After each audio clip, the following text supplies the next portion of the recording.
Dadaş. Ya bir şuralı kısmı. Ya ben kızanın adı bir. Ne yapalım ya? Hadi bir karşı. Vay boy dadısı. Nima bo'lding la?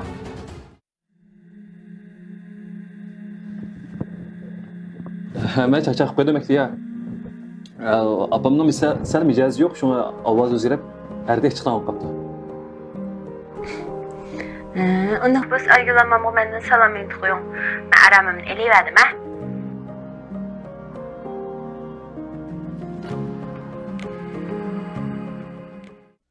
Sultan. Ben senin apan olup kaldım mı? He? Bu ben sana ming bir jabada bekab cho'nqisam, sen amdilik kep meni qog'idak bo'lding bilan. Voy onimay. Bu ish hozir murakkablashib ketdi-ku. Qani qilsam bo'lar? Bir aql ishlatishim kerak. Dada men sana tushundiray. Nima tushundirsa? Shu dada bu mundaq ish. Qanday qish? Bu qizning dadasi yo'q ekanligidan shunga dadam patilab qolsam ko'nglim yo'qoladi deb shunga dadam aytibdi. Ey, sen nima deyapsan? Ha? Bak. Ey, o'qisang sening ismingni Erpan deb yuratamsan? Ha? Voy onimay, endi nima deyman?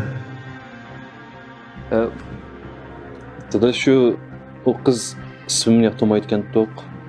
Shunga Nima? ismimni Erpan deb o'zgartirib ketdim. Nima?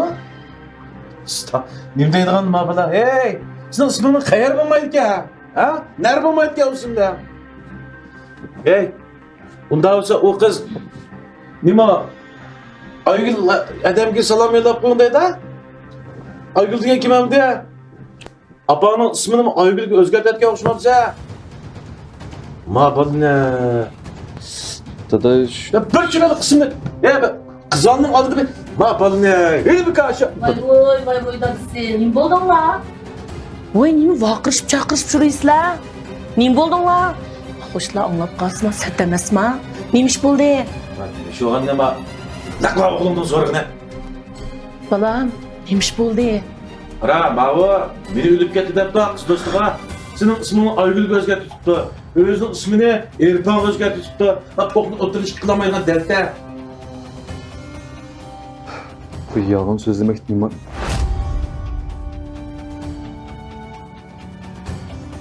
Ekson nemish o'rindoq gap qildi? Acaba u bizdan bir ishni yushiryapti? 70 qismliq Suratlik turmush nomli qisqa teatrimizning to'liq nusxasini Unidardan ko'ring. Salon nomi Biz Uz Ovoz.